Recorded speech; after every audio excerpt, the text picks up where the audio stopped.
Hello, artists. Today we are going to be talking once again about pop art. You might remember we spoke about pop art when we learned about Yayoi Kusama's pumpkins. Well, today we're going to be learning about a new pop artist named Andy Warhol.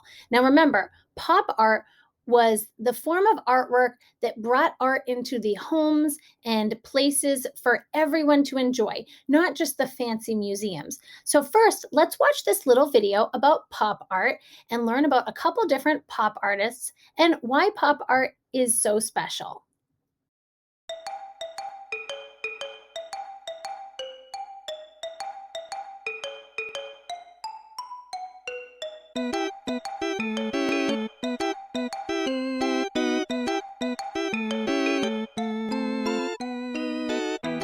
Hi, I'm Ellie, and these are four of my favourite things. Bananas, my red coat, tomato soup, and comic books. But what do they all have in common? Two little words, pop and art. Pop art is more than an art movement. It's a lifestyle, a craze, a way of looking at the world. But what is pop art? Pop is young, bold, and fun. This is life in the 40s. It's a bit grey. In the 50s, people wanted plastic and glamour. They wanted to have a good time. Buy more, spend more. Don't just watch TV, be on TV. Now you can listen to the Beatles and Elvis, watch cartoons, eat popcorn, drive cars and become famous. Now it was pop art, all about culture. After all, pop art means popular art, art for all. But who were the pop artists? This is one of the famous Marilyn portraits by Andy Warhol. Andy Warhol. This guy. See, a cool guy. For Andy, art was a product, the same as a production line of Coca-Cola bottles, or Camel soup. He liked to use bright colours and silk screening techniques to produce art on a huge scale.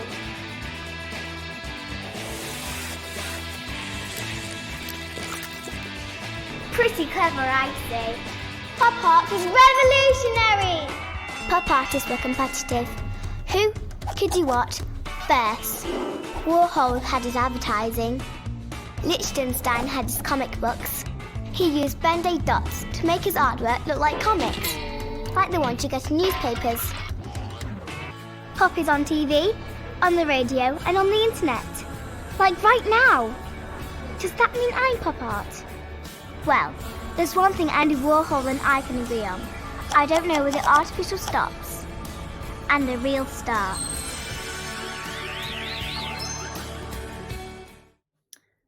So, pop art really is very cool. It's a really fun style of artwork to do. And today you're going to be creating a pop art self portrait in the style of Andy Warhol.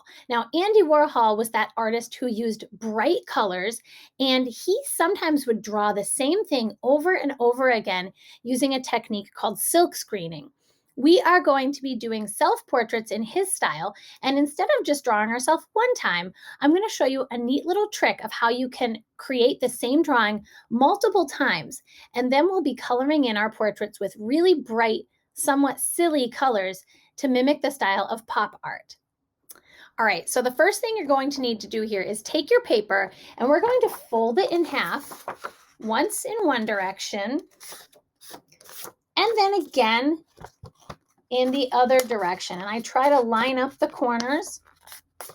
And then when I unfold my paper, you will see that I have 4 separate boxes where I can draw my picture. You can hold your paper either way. It's up to you. These are the boxes where we're going to be drawing our self-portraits. Now for that paper, I'm hoping that you use your nice drawing paper. But for this next part of the project, you can use any sort of scrap paper you need as long as it is smaller than the boxes of your drawing paper. We're actually going to be drawing our self-portrait on this small little piece of paper first. Then I'm going to show you how we can transfer it 4 different times onto that big paper. All right, so watch and follow along. Okay, so now you have your paper, and this is where you're going to draw your self-portrait. Now, this self-portrait can be done kind of in a cartoonish style. It doesn't have to look exactly like you, as long as it looks kind of like you. I'm thinking of Andy Warhol and how he really made things very stylized, and he didn't worry about if it looked exactly like the item or exactly like the person. He was more concerned with creating images that really popped off the page because of their bright colors and bold lines. So I'm doing the same thing when I create my little cartoon Mrs. Brown here. All right, now the next step of this project is going to seem a little strange. We need to figure out how to make this picture show up 4 times on this picture and look exactly the same in every box. So what you're going to do to transfer this picture onto that paper is you're going to flip over your picture and scribble all over the back of your paper. This might seem a little strange, but what I'm doing is I'm trying to get some of the pencil lead onto the back of my paper. So I scribble all over,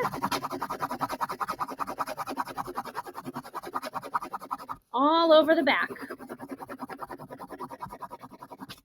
Now I have lots of pencil lead covering the back of my picture. Now watch this. This part is so cool. I'm going to take my paper here and my drawing, and I'm going to put my drawing somewhere in one of these boxes. I'll start with this one first. Now what I'm going to do is I have to hold it really still. I'm going to trace over my original drawing, pressing down kind of hard on the paper as I go. And when I press down, it copies the pencil scratches from the back onto the new paper. Let me lift up the corner and just see if it's working. It is. So everywhere that I trace my drawing, it copies it onto the paper below. So I'm pressing down nice and hard. And if you don't get it exactly on the line, it's no big deal as long as you get it close. So I think I traced everything. Oh, I think I missed my bangs. Let's see. There we go. That looks right. Now I can move my picture to here, try to get it at about the same spot on the page, and trace it again. And again, I'm pressing down nice and hard and tracing my picture. Let me do this again 3 more times, and it will be copied over and over and over. So now, as you can see, I was able to use this paper here on this small scrap paper and transfer it over 4 times onto my big paper. So sometimes my pictures are not exactly perfect. A line might be off a little bit here or there, but that's okay. You can fix that on this next step. What we're going to do next is trace over our original drawings with Sharpie, and you can feel free to add any extra little details that you might want to along the way. Follow along as I speed up this process, and you can see me do it in super speed.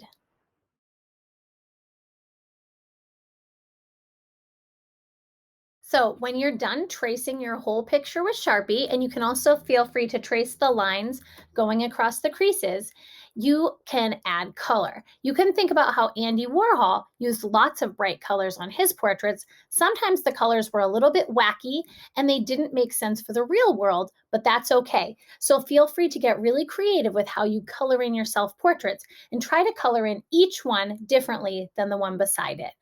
I can't wait to see your pop art inspired self-portrait, especially the wacky and crazy colors that you choose to use when you color in your picture. Take your time coloring. I want you to try not to do spaghetti coloring all over the page, and take your time to color things in carefully and smoothly. This is a 2-week project, so you have a lot of time to work on it. You might only have time to do the pencil on week 1, and that's okay. Then you can do the Sharpie and the coloring on week 2. However you choose to break it up is fine with me. You're going to work on it a little bit this week and a little bit next week. So have fun, take your time, and I can't wait to see your pop art.